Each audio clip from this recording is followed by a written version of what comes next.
Welcome everybody here to Oklahoma Shire Council's Corporate Service Committee meeting held on 17th of April 2021. I'll call this meeting open at 9:01, Karen, and we'll move forward. If we've got any applications returning by video link, Mr. General Manager. Neil, Mr. Chair. Received. Any apologies today? No, all members are present. Thank you. Disclosures of interest, please. Neil received so far. Will there be any public participation today? No. Thank you. And all of those being under control, we'll move forward into our Finance Committee report. And Mr. Phelps, if you could lead us forward. Thank you, Mr. Chair. So we'll look at Corp for 84.1 to start with. Pretty well on page 3 there is just the overall view of where we're sitting, actual budget coming through the mix.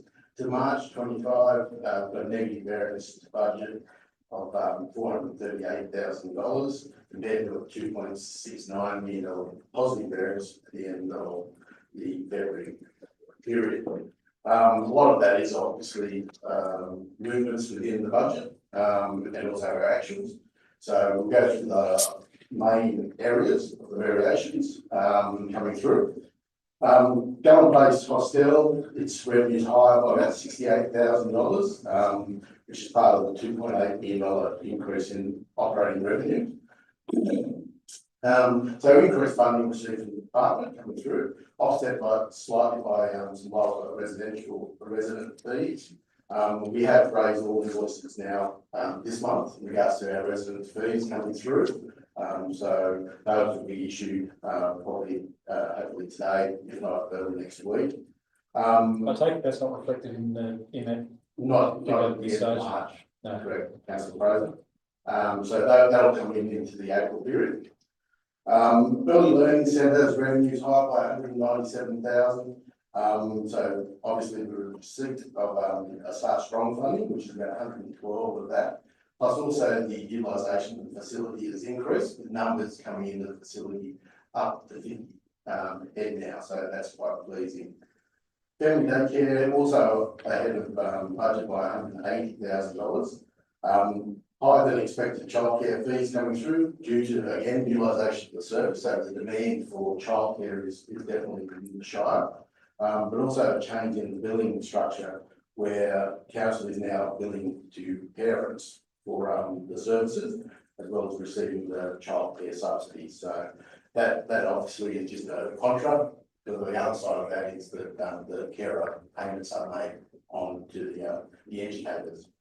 Just in relation to those two numbers, the revenue early learning centre and daycare, those is that situation expected to remain the same, or is that a cyclical thing where we are likely to go back into a situation where they're not as profitable? Yeah, through you, Mr. Chair, those operations will be the same going forward.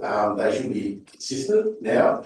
The only thing that will make any bearing will be utilisation of facilities.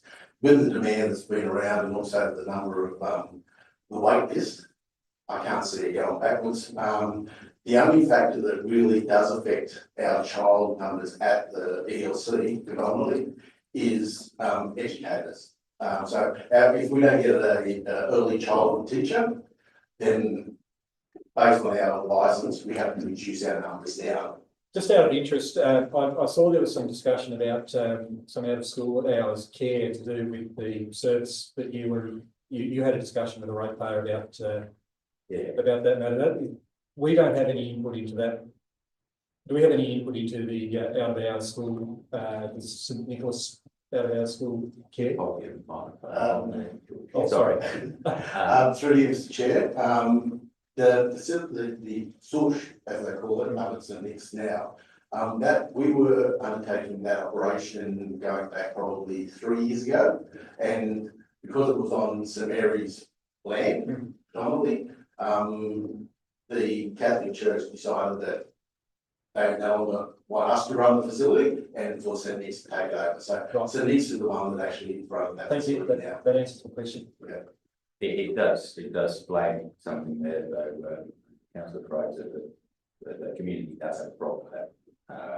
that organisation since we've passed on operations there. So just flagging it to those in the committee and management that there is a problem there. Yeah, through you, Mr. Chair, just a little bit of perspective on that, because my wife works there.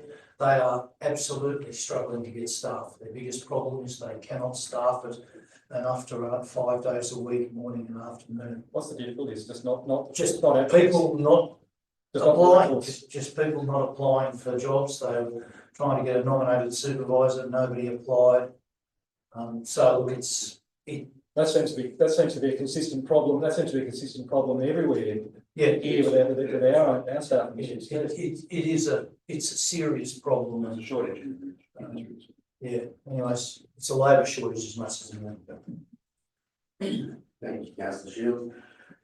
Moving down, our private works revenue lowered by 72K. There's been lower demand, but we also haven't really focused on providing a lot of private works, only as and when they do come to us. So it's one of those ones that we just need to go through that process. Real estate revenue down by about 57,000. We've had lower than expected rentals from Campbell's Corner. We've got one facility, one property out there that's vacant at this point in time. That's simply an issue with utilisation. Effectively, councillor Fraser, yeah. So we've got, I think one that's vacant at the moment, and also some have been vacant during the period as well, so. Hopefully we'll get back to, in our budget next year, we'll be back to full tenancy coming through. Is there anything being done to attract tenants? Is there any marketing push or doing anything to try and utilise? Yeah. Through you, Mr. Chair, we definitely market that. At the moment, we're going through a DA process in regards to compliance with that Campbell's Corner. So, so at that point in time, we can't fully tenant it, even though we have got people waiting to go in. Right. Yeah. Moving into our tourism revenue, lower by about $60,000. Pretty well with mainly Hunter Wallbirds attendance through the facility. So we'll discuss that a little bit later on. Waste management fees are higher by about just over $500,000, so we've had higher than expected annual resident access charges, plus also the landfill disposal fees on the other side, so it's increased coming through. General revenue is higher by about $330,000, increasing our general rating income slightly, but the main jump there is the indexation of our financial assistance grants, which is quite pleasing, and a little bit more in interest received. Town planning revenue was higher by just under $400,000. A lot of this is put aside for works to be done within communities. So Dartbrook and Mac Energy have provided voluntary planning agreements, which provides a lot of funds, which we put off into an RA for works to be done within the community. Also, we have the Energy Co-Res Fund, which we receive contributions from as well, which increases that level there. Other support and revenue is up by about $55,000. We received a new funding stream for mountain bike activities up Scout Mountain. So that was quite pleasing. So we're going through that process, and there'll be a cost on the other side of that to fully expend it. Public libraries are higher by about $180,000. We've received the initial milestone for the local roads and community infrastructure program, and that is to do some compliance work down at Campbell's Corner. So to answer the question earlier, Councillor Fraser, that hopefully will move forward very quickly. White Park revenue was lower by $95,000. We have seen a little bit of an improvement in the area there. It's still lower than we expected from that facility.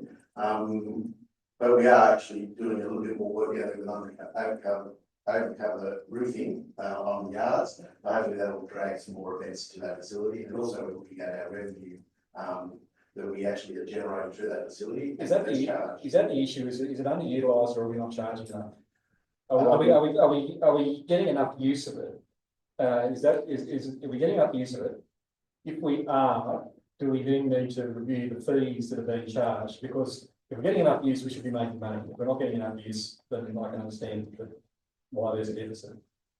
Yeah, to identify the issues. to answer that question, councillor Fraser, through you, Mr Chair, most weekends are booked out. However, the majority of the bookings are local users, and the local users have the lowest fee structure. So yes, it's got high utilisation, but the fee structure is structured such that the local users get a fairly quite strongly So subsidised. strongly subsidised, Rate, yes.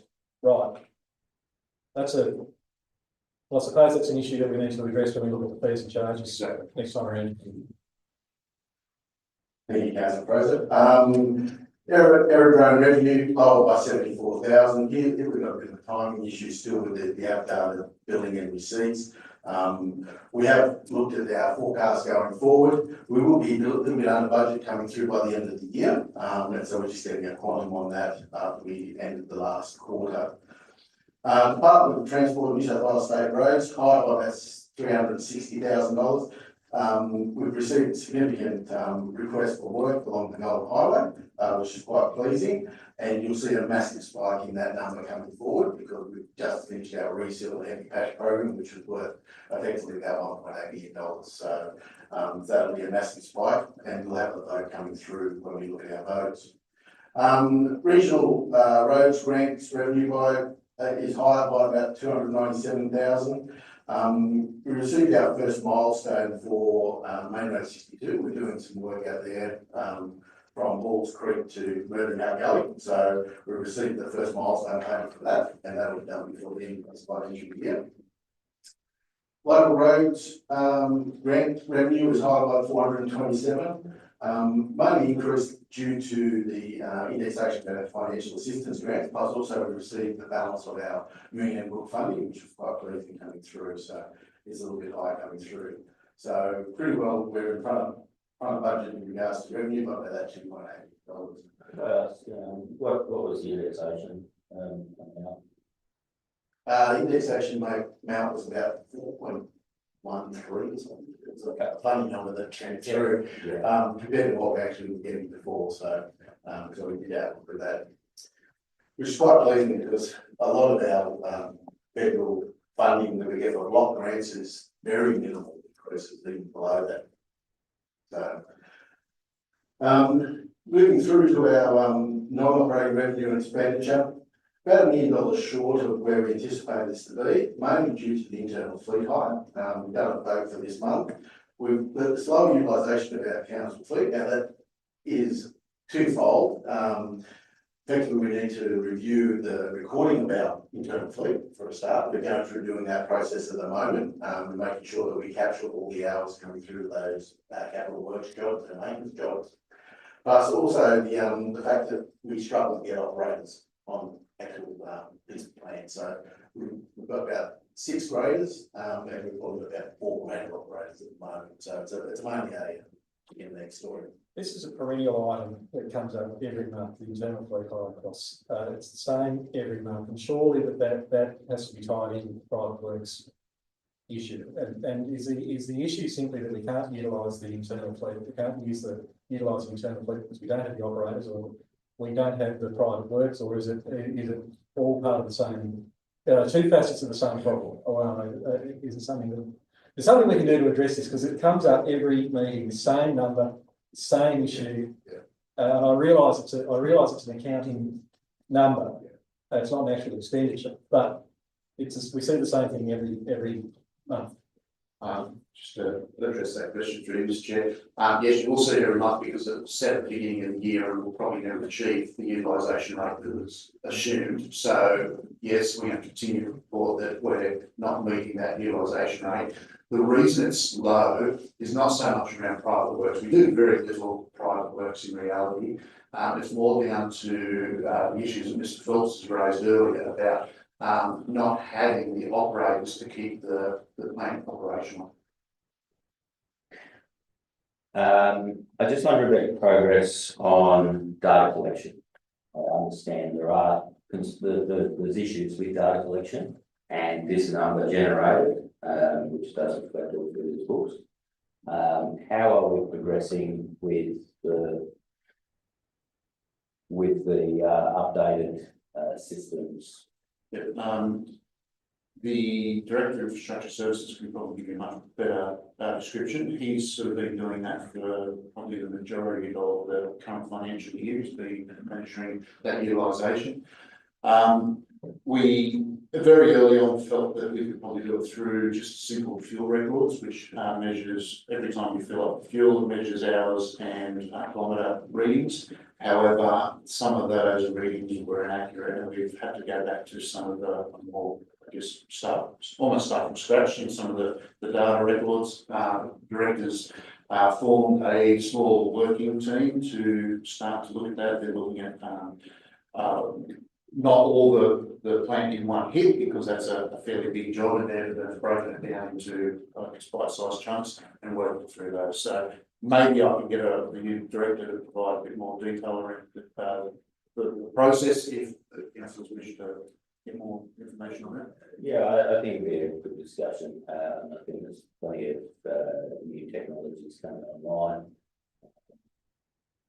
I'm more interested to hear Ryan's director's thoughts going forward, because this area here, like Councillor Fraser says, is often in here, and my gut feel is that we're not collecting as much data. I'm sure that probably will gut feel as well to some degree.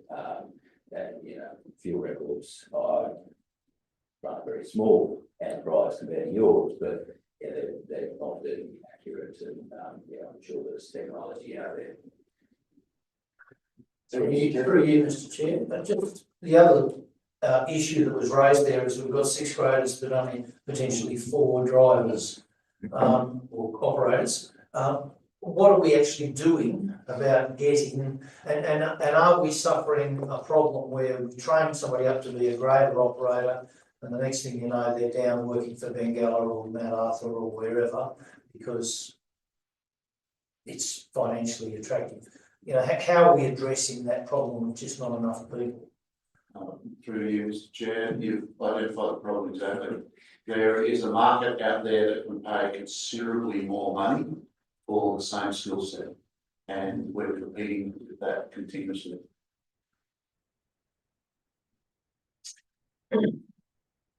Thank you for that conversation. So ultimately, with regards to You're welcome. that's all right. Ultimately, we do have a vote coming through about 800,000 reduction, so that number does reduce down, but that's taking into account what's happened during the past period. So we do make adjustments to the budget that we set up at the beginning of the year, and we have a lot of those that will come through, because we more or less have to do the washout for the default process.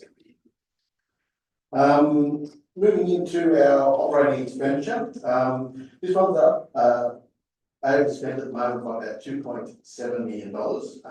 We'll quickly go through the highlights here. There's one main item that makes up 2.1 million of that, which we'll talk about very shortly. But overall, the main variations coming through, we have got ups and downs, some lower, some higher. So financial services lower by $108,000, which has been with lower expected salaries and a little bit of increased overhead. We carried off to some capital works projects. Fleet management costs are lower by $209,000, so obviously the reduced repair and servicing costs to date. Governance is higher by about $32,000. It's pretty well the increase in our insurance premiums coming into the mix. Information services costs are lower by $100,000. Predominantly, we've had lower operating leases coming through, which is quite pleasing from an upgrade of our computer systems, plus also lower external consultant fees required, and staffing levels have been a little bit reduced based on the fact of extended leave for a couple of our staff members over the past 6 months. Infrastructure support is higher by $34,000, a bit higher in our administration costs. We continue to monitor the ones that are over budget into the mix.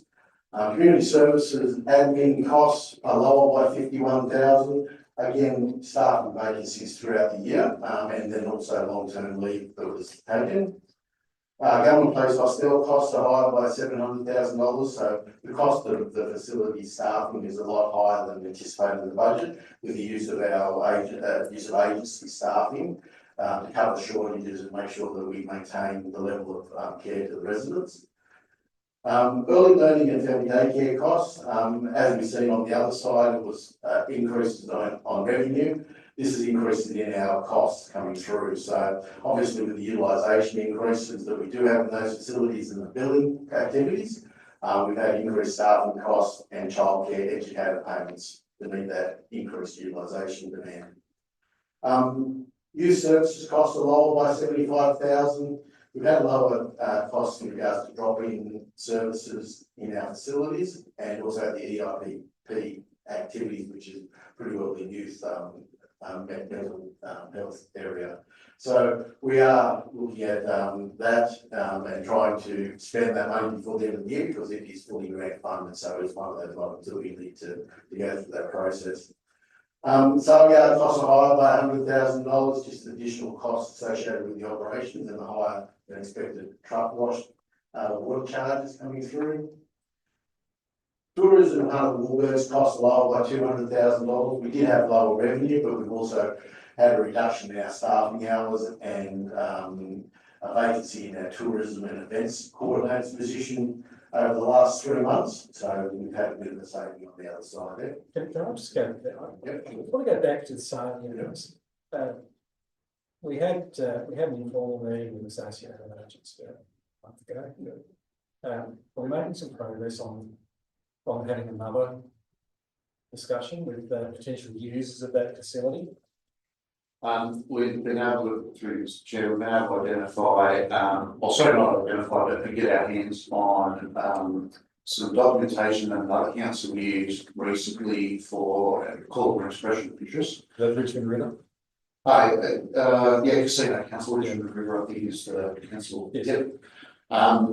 We're just reviewing that. Anna, who has been sort of primarily driving that, has been off this week and won't be back to work for another week. So once she returns, one of the jobs we intend to look at is putting out an expression of interest for either individual agents or a consolidated agent proposal. As you know, one of the concerns is, can multiple agents use the site at once, or is that I guess detrimental to their operation? I don't know. That's I guess that's something we'll put to the market and test.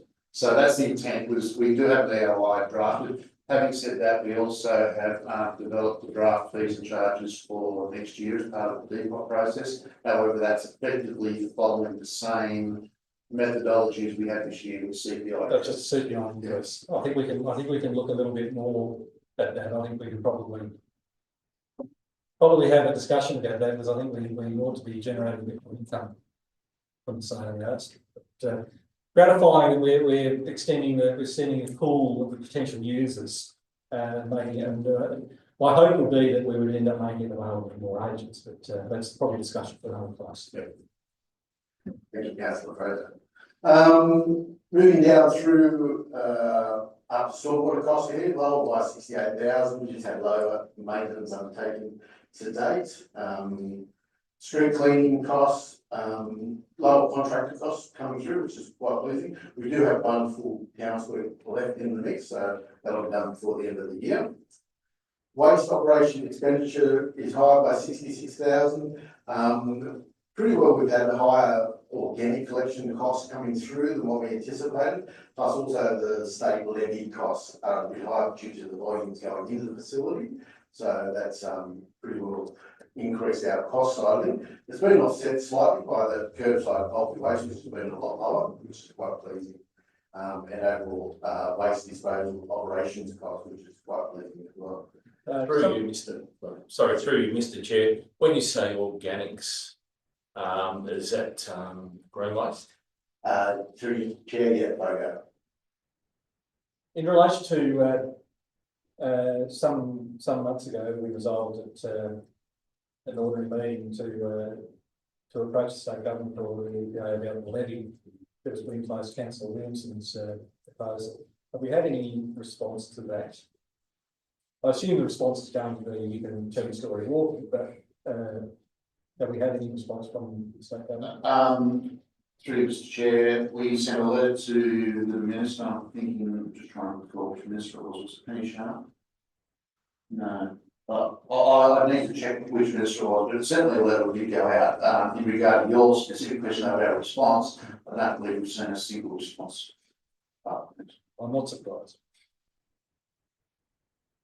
Yeah, I've probably been remiss on chasing that up on a personal front, Councillor Fraser, and I will endeavour to annoy the heck out of the minister.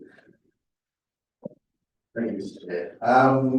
Moving down, the governance costs are lower by about 140,000, just lower general management admin costs today, and also the elected councillors' costs with the election hiatus period for about a 6-week period, month period. Also our section 356 donations are a bit lower this year coming through. Health services costs are lower by 78,000, reduced costs in customer service and on-site sewer management inspections today. Obviously those inspections go through ups and downs pretty well on availability point of view. Street lighting costs are lower by 48,000, so we've seen a bit of a reduced cost in our electricity costs coming through following the rollout of the LEDs in the street lighting, which is quite pleasing, which is a benefit overall. Building costs and town planning costs are lower by 182,000. We've had some vacancies in this area, and we've had a reduced need for consultants coming through as well. So that's not saying that we may need those consultants over the next 3 months in the mix, depending on what circumstances arise. Quarry cost is one of the ones that has increased over the budget, which is about $500,000. By the end of the year, we will be addressing the stockpiles on hand and bringing that into account. So it's one of those ones we'll stay over budget until such time as we go through that process at year end. I know the costs are noted. Does the stockpile, is that reflected as an asset? At the end of the year, it will. Right. Yes. Moving to animal costs, lower by about $42,000. Just had a staffing on extended leave through maternity leave, and there's been no replacement secured. We did have a casual on board for about a month, but unfortunately that casual has ceased working for us. Emergency services and fire services costs are lower by 77,000. Just a bit of reduced maintenance on their vehicles coming through, and also the emergency services levy costs are being lower than what we forecasted. So that was quite pleasing for the mix. There's parks and gardens costs higher by about $111,000. Here we just have a bit of increased tree maintenance and utility costs and staff training today. Some of the increases in our costs have been from recent storm events, which we've had to go out and do a lot of work in regards to cleanups and so forth, which we haven't been able to claim back as a revenue stream. Sports ground, also 155,000 overspent to this date. Again, it has partially the same as parks and gardens with the storm events that have happened over the period of time, but we've had increased costs obviously coming through before those storm events. I've seen the report about grants that there's a $500,000 disaster fund. Is that intended? Are we seeking that to offset some of these additional costs? For the purpose of that grant? Sorry, through you, Chair, it can't be used for offsetting some of those costs. It can be used for either equipment or strategic planning for future events. Okay. I understand we did make an application, and the application was around getting variable message boards that we can use during flood events, or that or likely to be, trailer mounted type of devices. Okay. And unfortunately, I think that the events that we did have in the last couple of months haven't been declared as a natural disaster, so the funding from the natural disasters point of view. So apart from the state government extending disaster relief of tip fees and whatnot, we actually haven't received any money. Sorry, those declarations. Through Mr. Chair, the 16th of January event was declared, was it? Yeah.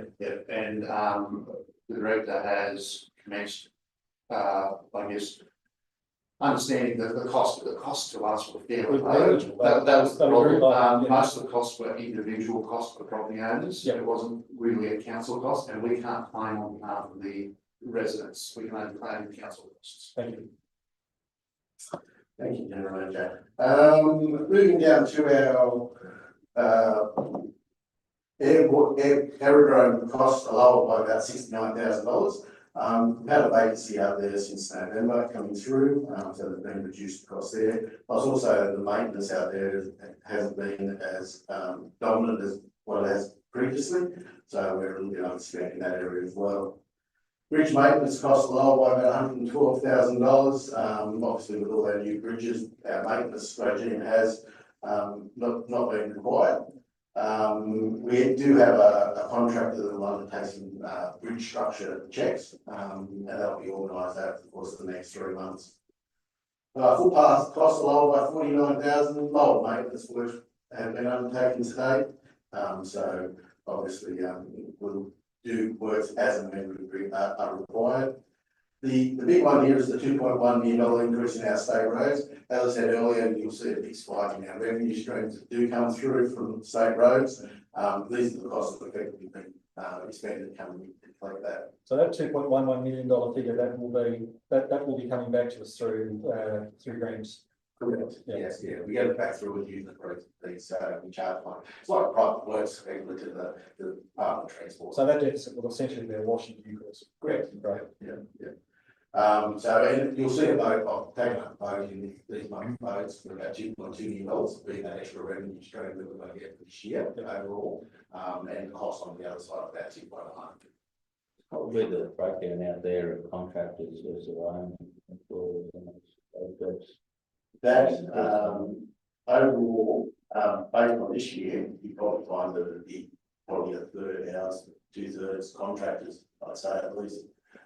Especially when you start talking about resealing programs and major heavy patch programs. Yeah. We generally get contractors specialised to come and do those work. No, that's good. My intention was just to understand how many of our own employees are coming off our rural roads and onto that main road.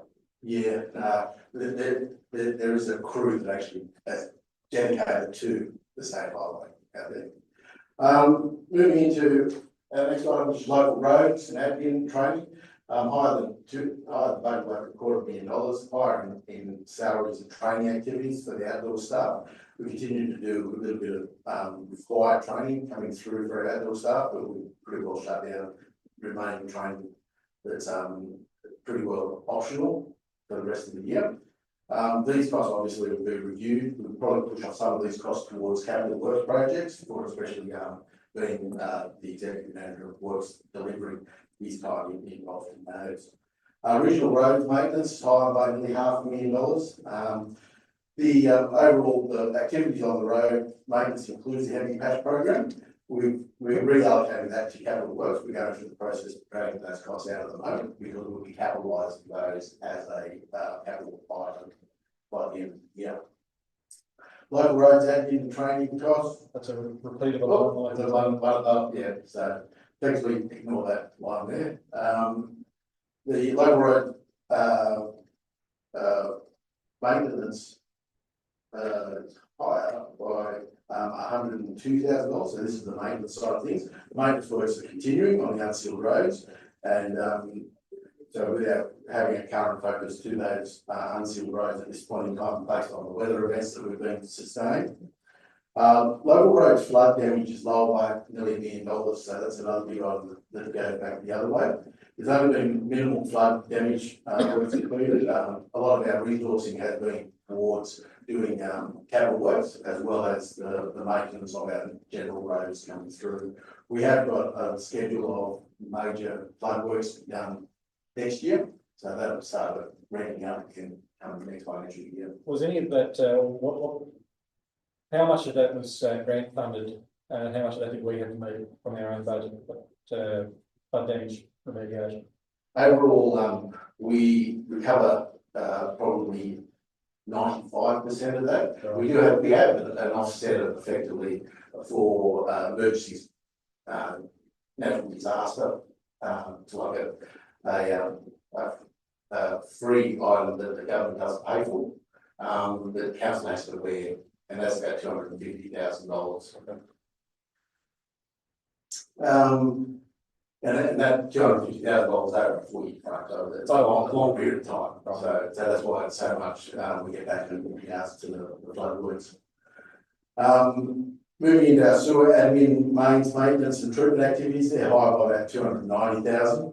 Increased mains and pump station maintenance, and we'll definitely be monitoring those costs because overall we'll see whether or not we can get any capital renewals out of those maintenance activities. And water costs are high by about $81,000, so it's just increasing our license for the dam coming through. Overall, with the capital expenditure, which is the next item in regards to our summary, about $400,000 underspent at the moment, so it's very close to on budget. Main items in regards to the capital works, we've got Government Place nurse call system that had to be installed at the facility over at Government Place, and that's the emergency replacement for the residents called to attract personal care assistance when needed. Morongo Youth Centre building is lower by $130,000. The project is continuing. It's to be completed before the end of the financial year. So it's just the timing of costs coming through. Saleyards Capital Works, high by 77. There was an emergency replacement of the PA system up there for the agents, as well as we finalised the lagoon sludge removal, which was pretty well a 1 in 20 year process. Liverpool Street stormwater is lower by 60,000. We're going through doing the actual design works in regards to that over the next 3 months, and that construction is expected to start in the 25-26 year.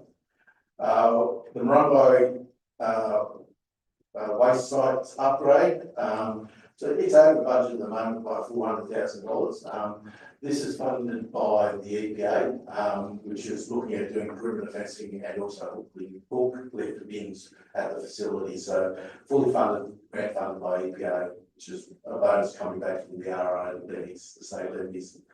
The off-leash dog area, higher by 42, that acquisition of the Transport for New South Wales land under the bypass, which we're going through and planning what we're going to put into place down there for the off-leash area. White Park Complex internal roads, high by 43. That was the reconstruction of the internal road system down there for patrons to better utilise the facility. White Park Complex electrical supply, thank goodness it's finished. So it was high by 56,000. There could be a small amount of grant funding still to come back in regards to that to offset that 56,000 coming in. Part of that cost overrun really is a result of the time it took to finalise the project, though, isn't it? Because it took so long, the costs increased over the course of the project. 30 years, Chair, 100%. Right. Yes, thank you. I'll speak for that. Morales Street Causeway is high by 127,000. Approaches to the causeway have now been upgraded, which is a great outcome. That'll be funded by Roads to Recovery funding, so that's fully grant funded coming through, except for about $5,000 worth of work. I see Councillor McGill is enormously pleased with the work that's been performed. I'm sure he'll be full of congratulations to this all there. Well, really, thank you, Councillor Faxon. But just on the regional funding, so I've the last term was a roller coaster of Bridge and Causeway, and no Causeway and Fisher and everything else. The original grant funding has all gone back, is that correct? And we have now funded these works through Roads to Recovery.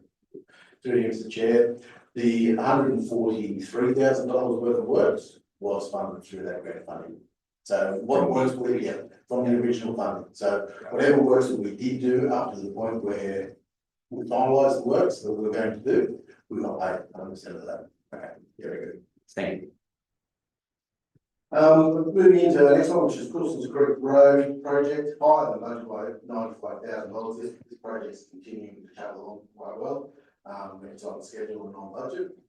Local roads and regional roads heavy patch program.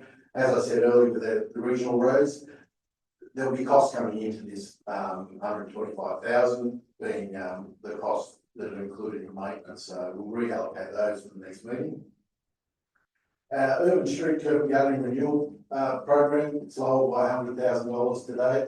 Works have commenced, actual Bill Street has been completed, and we're looking at doing further works down, Guernsey Street at the moment, so that'll be fully expanded by the end of the financial year. Hunter Road and Barrington Forest Road, stages 1 and 2, lower by about $400,000. This project is ramping up to conclusion. We have to have all the works completed by the end of this month and into the May period. So that'll be finalised before the end of the year, with all the works completed. We have had de-scope slightly, some of the lengths, unfortunately, but we've got it directed pretty well from Transport, and this funding will run out this year. Moving into Gunner Lane, the road sitting there, the project's all complete, a little bit under budget, which is quite pleasing, by about $8,000. Barrington Forest Road slip is higher by about $350K. That project is continuing ahead of where we thought it would be on schedule. We've got a vote coming through for another $1 million for this year. That's fully grant funded by the government though. So it's a fully grant funded project. Car Springs Causeway is higher by $112,000. This is the commencement of the OLG Floodworks program. We've got about 5 items that are included in that. We've completed a couple of them, Glencoe Road was one of those, but also we're going to do Kingdom Street, Causeway as well. So there's a couple of items coming into that, and also a bit of repair down the golf course from the flood damage. Aberdeen Public School pedestrian crossing lighting is higher by about $91,000. We've received another $114,000 for this project to put the lights over the top of the pedestrian crossing near the Aberdeen Public School. UV chlorination upgrade, lower by $192,000. Project's continuing and it's on schedule, so it'll be finalised before the end of this financial year. Mains renewals, lower by $82,000. Again, its program is continuing and will be finished by the end of the year. Water treatment telemetry, there's been no upgrade works required today on the telemetry system. And the water level renewals, pipeline renewals, lower by about $450,000. There's a vote to defer those works into next financial year to complete those. We've gone through the design process, replaced the pump, and the construction due to the contractor will be just deferred until the early part of next year. So overall, as we can see there, there's a total variance of $438,000 to the budget at the moment. A lot of it is timing, and there's a lot of votes that we'll be doing coming through that addresses a lot of those items in the summary. Overall, the overall net variations for the report will be zero coming through, so there's no effect on the bottom line of the budget. Our bank funds and investment report, we've got about $32 million in council funds at the moment. 27.5 of that is included in our investment schedules, of which a schedule is included with the report. Our external loans is down to $27.5 million, and it continues to reduce down. It reduces by about just over $2 million every year coming through. No loans obviously in the 24-25 year, and we have a schedule coming through for the end of March in the next. Internal loans, we had another payment that's due to the water and sewer fund of $2.5 million, which is all internal that we do. We're doing a report up at the moment for the Ulster local government, just to say where we're at. We will be continuing in that discussion with the Ulster local government to give us a bit of comfort by year end, just to have available that $5 million for the next period of time. I'll just note that the reduction in the sums held in the investment portfolio, does that reduction account for $2.5 million in bank loans there? No, it's all internal. So the actual the loan itself is an internal loan, and it more or less moves from internal restriction to external restriction. So it's not a physical cash item; it's money that's held internally. So the big reduction that you see in the actual investment schedule is payment of credit. So there's massive payments going to them every month now as their works upgrade. So that's essentially just disbursement of restricted asset. Correct. 100%. Yeah. So that's why there was a massive spike when you see the graph. Yes. And then it drops away really quickly because we haven't received any funds from them for the whole year. Thank you. That answers the question. Restricted assets, we've got a schedule in there for our restricted assets. Capital expenditure side of things, we're about 65.9% of the way through our capital works revised budget at the moment. Spent $42.5 million of us revised $64.63 million capital works program. KPI side of things, at the moment we've got 7 off track. It's an improvement on last quarter, I beg your pardon, which was 9. With 2 being monitored at the moment. So our overall monitoring and coming through is about 27%. So we'll be looking at those as they come through. It has improved slightly though. We just moved then into our overall reports that are attached to this report. Pretty well, you'll see the fund and function summary that's come through, which we just had to make a slight amendment to the package this morning just to include it. So I put the investment schedule in there twice. So overall, you'll see in those a lot of request votes that have been made coming through, which we do have a schedule behind those, which we'll go through in a very short period of time. Overall, as you can see, on page 19, the bank reconciliation and the investment and bank funds graph, as explained, a lot of that is our restricted funds that have been spent on the capital works program. Our investments held at the end of March 25, 27.64 million, all pretty good interest rates coming through. There has been a drop off in our interest rates, so obviously with the government or the Treasury dropping the rates down. So our last investment was up on at 4.66%. Loan schedule on page 21 is just pretty well the principal outstanding at the end of March, which is coming back to that $27.5 million coming through. Our restricted asset forecast, so this is forecast at the end of June, has a lot of movement in there for our capital works that we're putting back in as deferred. Plus also if we accelerated our capital works like the waste transfer station, where we had a restricted asset of $200,000 for EPA grants in advance, we've accelerated that forward coming through to this. So that's pretty well for your views down through there. Obviously the external restrictions are the main restrictions coming into the mix. We do look at those and they're the requirements held by the Office of Local Government that we maintain our funds for those.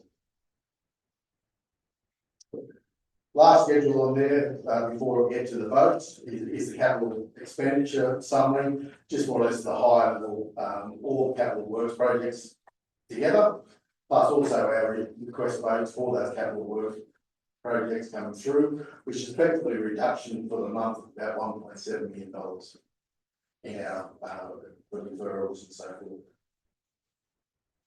KPI report, more detailed version of the summary that was in the report.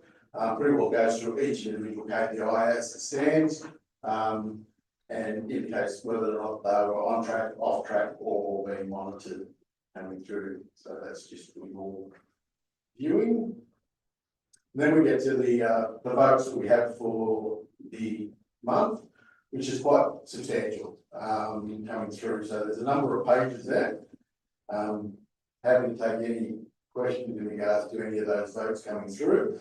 A lot of them are just movement of funds within themselves, within the budget area themselves, offsetting overspends and underspends, plus also deferral of capital works or taking up capital works that would be accelerated, like the Barrington Forest Slip, that type of works. Also recognising a bit of extra revenue streams as well, which obviously go off into a restricted asset being the landfill revenue.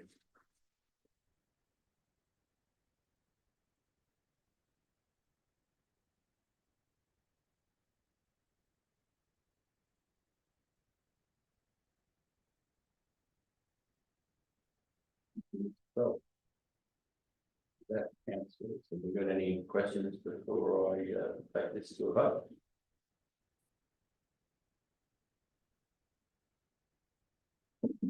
There not being any, I've got a mover for the recommendation.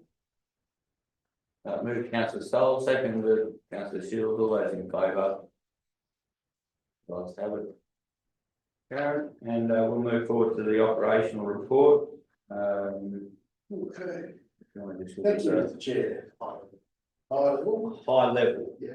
High level. To take it pretty well, first thing on this report, Mr. Chair, is the attendance record, so it's like the attendance records there for your information. I do have a comment on that. I must go back, I did attend the environmental service meeting on the 11th of March. There's whether I have not been noted in that meeting minutes. We'll review that, Mr. Chair, and make the appropriate adjustment. Pretty well, I'll take all the operational reports as read coming through. Just highlight ones that make it of note, that are large variations in the mix. Pretty well our fleet management, as we discussed earlier, Councillor Fraser. Here we're well and truly under budget by about 725,000, which is on page 61. Majority of that is the internal fleet hire that's been offset by a bit of extra, a bit lower in costs. So that's that one that's highlighted. And the next highlighted item within the mix. The next highlighted one is Government Place Hostel.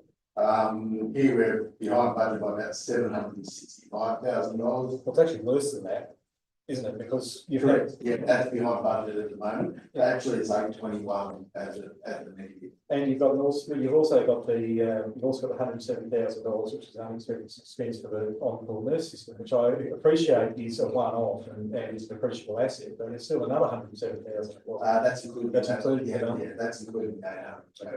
That's the point. Yeah, so it's behind at the moment by 765 budget. And yeah. Next item. Next item is on page 81. So here we're our real estate. It's in front of about $240,000. And it's mainly due to the capital the capital works that is on Campus Corner. That has been deferred until next financial year. So it's only time, but just to highlight that, just to say there is timing happening. Sale Yards is the next one to highlight, which is effectively behind budget by about $195,000. Here is our extra capital and our operational cost, which has created that issue coming through, which we will continue to monitor in the mix. Tourism and area promotions on page 84, $150,000 in front of budget at this point in time. We've had a reduction in our revenue streams, but also our costs have reduced significantly. So we're actually covering off a little bit of those reduced revenue streams. Page 90 is the next major item, which effectively is our rates, grants and interest. And as I mentioned earlier, been hiring our financial assistance grants, plus also our rating side of things. We have got a budget in there going into the special project area. Next item is the town planning sector on 98. Here, $450,000 on the bottom line in front, and it's wholly and solely due to the contributions coming through.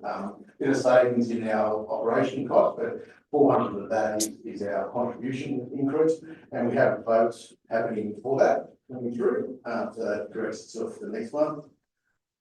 Quarry operations, as I mentioned earlier, we had massive increase in our operating expenditure, a little bit lower in our revenue streams by about $90,000, which is predominantly gravel allocation, which we're doing for the March quarter.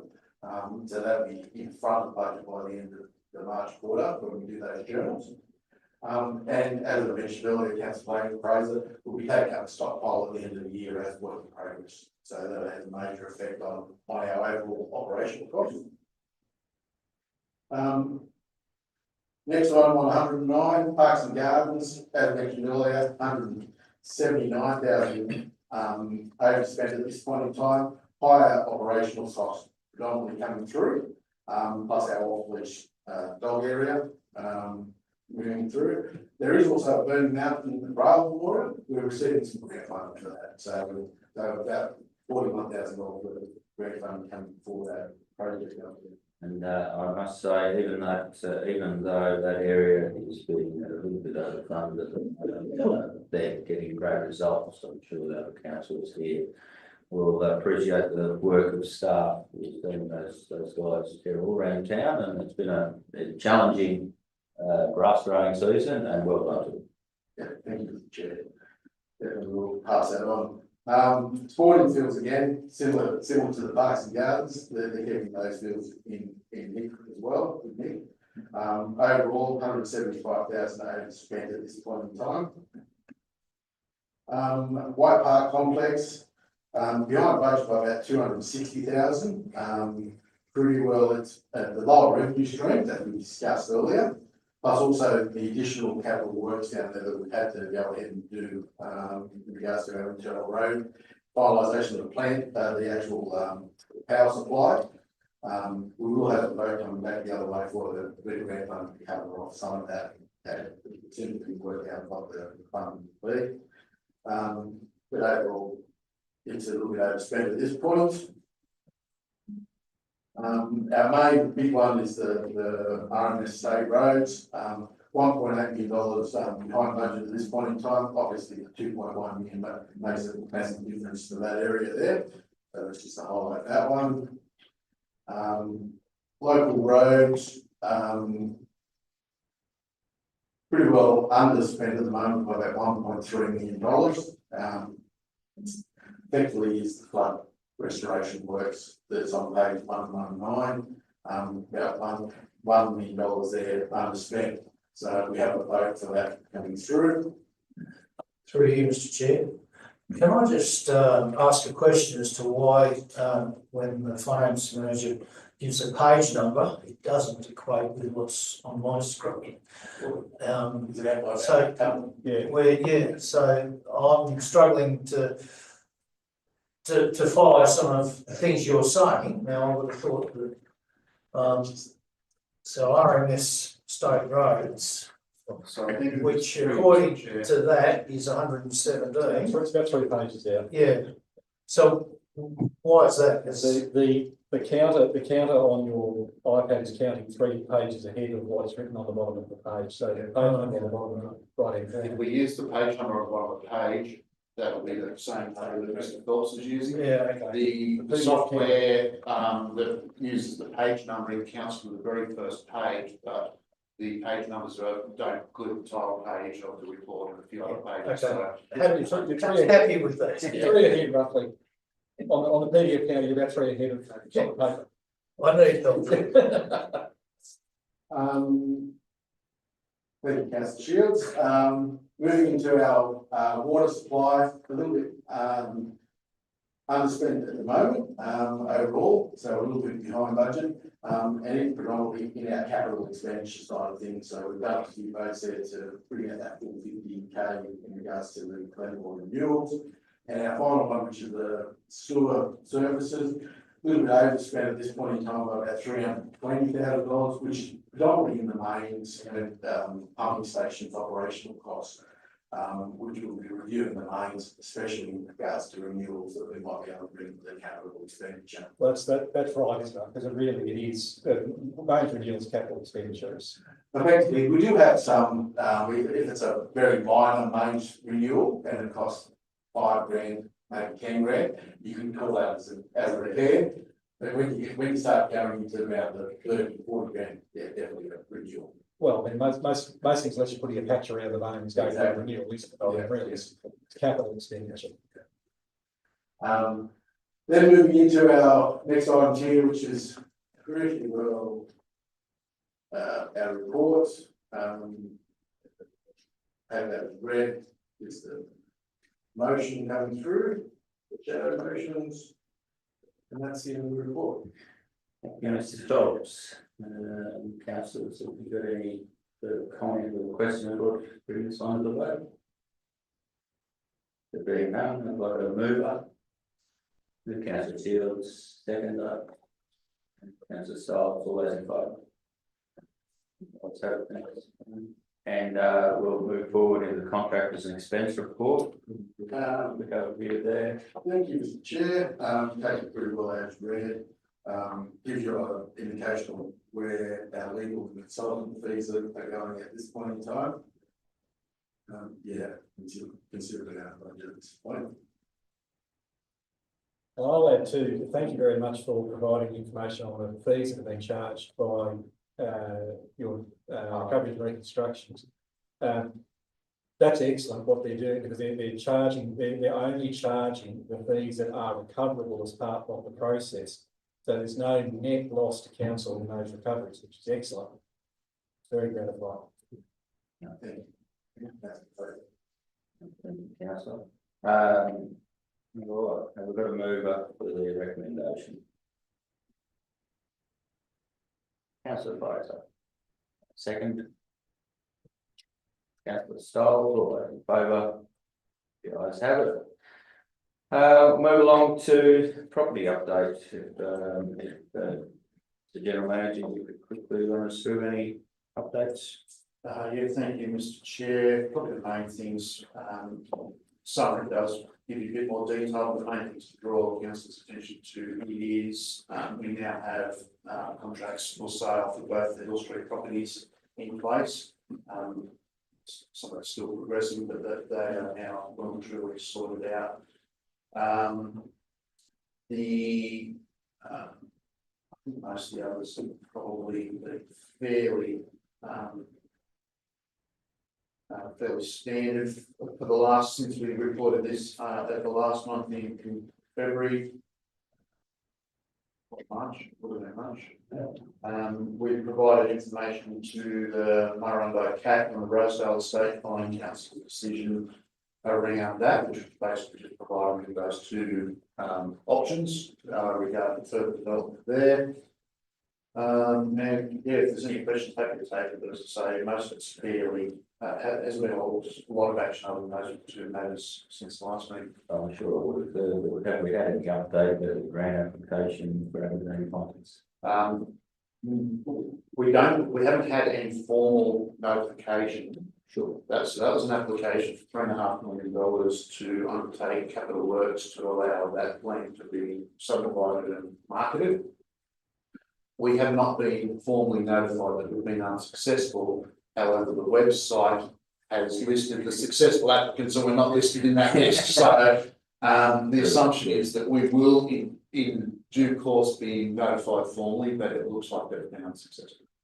Can I ask in relation to the Dangerfield Road approval?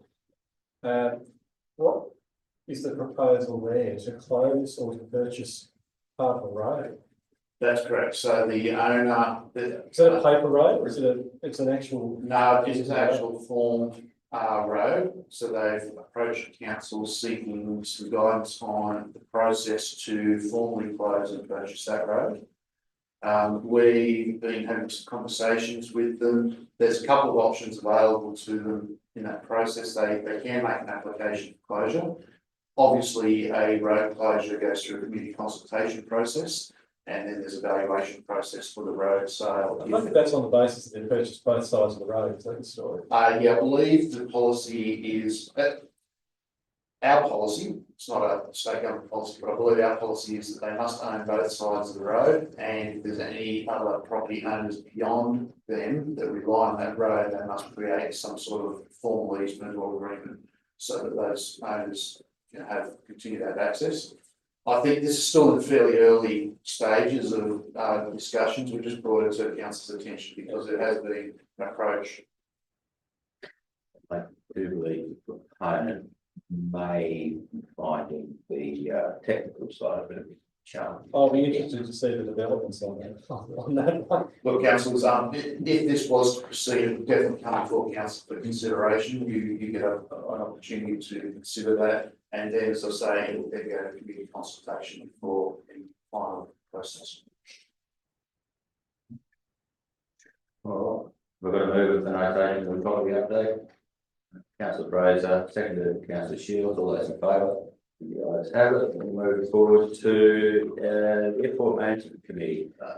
Thanks, Mr. Chair. Again, this is just bringing to council the outcome of the minutes from the last meeting. Probably the biggest thing to draw your attention to is there was some discussion around the fee structure. We have a class of landing fee that goes from 1,600 kilograms to 5,700 kilograms. The landing fee for that is $41 per tonne, part thereof. And there's quite a bit of discussion around recreational aircraft being in that lower portion of that, and that there may be a way to encourage more recreational aircraft by splitting that weight class into two and having a lower fee structure for that. So for the fees and charges that will be on exhibition during the budget process in May, we've proposed that we split that in roughly in half. We've set a threshold limit of 2,500 kilograms. And so for those aircraft between 1,600 and 2,500 kilograms, the landing fee will be reduced to $25 per tonne. It doesn't result in a huge loss economically to the airport, and if it generates further landings, it may the additional landings may actually offset the loss of income. Peter Colson and I at that meeting, I have to say it was a very positive meeting. It was very encouraging, and there was my take from the meeting was there was a general satisfaction with the fee levels being charged. Indeed, if there were to be increased, there was not any significant degree or any degree of pushback about whether the fees could rise. I think the feeling was the bargaining reasonable service for the fees that are being charged is mine taken away. And the point of changing the weight class and charging the weight class is that your typical Cessna or a weekend flyer who comes and visits Scone will be flying aircraft in that weight class. It just makes it a bit more attractive for them to come and visit Scone and to land at Scone, and then to come and do other things in the area, maybe have lunch or get around a bit. And that's the purpose of, or one of the purposes of splitting that weight class, is to attract more of the recreational weekend flyers to come and visit Scone. Mr. Chair, the only other item of interest is one that council's already considered, and that was the property update out at the airport. Council had already considered that in previous reports, and we just reported that back to the airport committee for their information. Obviously, comfortable with the proposed boundary adjustments to those lots that were proposed. I would note for the purpose of the minutes, though, that I did disclose an interest. So in disclosure of interest, it says nil, but I disclosed a minor non-pecuniary interest. Oh, yeah, you did too, sorry, that's not good. Okay, can we, so in the vote, I'll have that as an amendment for you. That's positive to hear, councillor, and I think that's the real importance of committees as such, that we can look at this at a granular level and try to find a positive balance between users and supply and service. All right, we've got to move for the adoption of the minutes, including your amendment. Move Councillor Fraser, seconded Councillor Stoll, all those in favour. The ayes have it. We'll move forward to the grants report. Thanks, Mr. Chair. I'll Notation. Yeah, again, probably take it as read. Good news is, on that front page of the report is the two announced legacy infrastructure fund projects that were made last Friday. The Mayor and I travelled to Mudgee for that announcement. Yes, it took a day of our life to get $11 million. It's almost worth it. So $9 million for Castle Sewage, which is a great outcome for that community. Whilst it's a small community, the septic tanks are failing, and that is impacting groundwater quality as well. So this has significant health impacts for that small community. We've already had some questions from the community about reaching out to them and having some meetings. So we'll commence those with the community and let them know what is proposed as part of that. The second part of the infrastructure fund was a footbridge over the river. and some footpaths, associated with that footbridge as well, so that keeps pedestrians off that road crossing. Absolutely, and I think,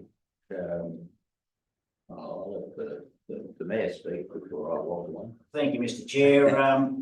It was certainly a well and truly a worthwhile trip to Mudgee. 4 other mayors there, I believe. They also got their fair share of the dollars, and I'd just like to thank the general manager and our staff for the work with the Rona. It would have been very easy to step down and take half of that. But thanks to the staff, we stuck to our guns and we got exactly the same share as what the other councils out west got. So well done, staff. Mr. Chair, just continuing on with the summary, there's some grants that have been submitted since our last report there, and there's also a list of grants that we're awaiting outcome. You mentioned the amazing infrastructure grant, which was just short of $3.5 million that we made an application for the Aberdeen subdivision. As stated earlier in the earlier report, haven't had formal recognition of that, but the website doesn't list us as a successful applicant, so it would appear that we've been unsuccessful on that one. Once we hear formally, we'll update the table. Happy to take questions if there's any questions from any councillors. I may not have details on everyone, but if I don't have the detail, we'll sort of see them. Without the enabling infrastructure grant, will that will create some difficulty, I would imagine, for the progress of that subdivision. That's correct. We've not had the free cash in our reserves to enable commencement of that. We did explore public-private partnership where we get some developers who come in and do the works on our behalf. However, all the discussions with that have been such that it leaves us with most of the risk and a very little profit margin, and the developer will take the majority of it. So we've not been able to negotiate a good outcome. I think that's a risk with any subdivision or with any development of that nature, is that the profit margins are very slim and the time frame to achieve is very long. Yep. Will thought be given to utilising that land in another way if the subdivision is not to progress, or are we hoping for another outcome where it does proceed? Is that too far in the future? The land is zoned residential, so the intent, the long-term strategy is that would remain residential. It's just how do you enable that residential land development, whether we do it ourselves, whether we sell the land off, allow a developer to do it, or whether there's some mixed model where we work hand in hand with the developer.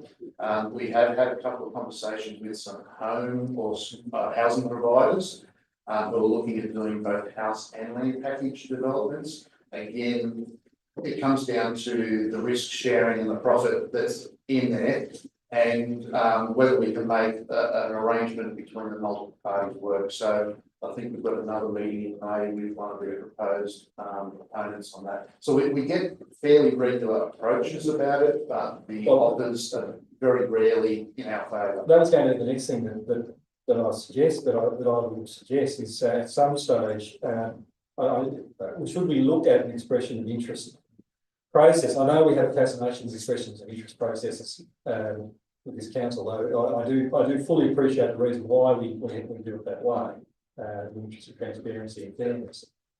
But in the circumstances where it's probably likely that we're not going to, as a council, want to devote significant council funds to this project, would it be suitable to start considering looking at an EOI process for some of that land, or perhaps all of that land? Yes, can do. There's two very obvious solutions. One is the entire parcel in its entirety. The other one is for the 26 lots or thereabouts that have already got construction get prepared for them. So they're sort of the two easy, I guess, EOIs we could go out with.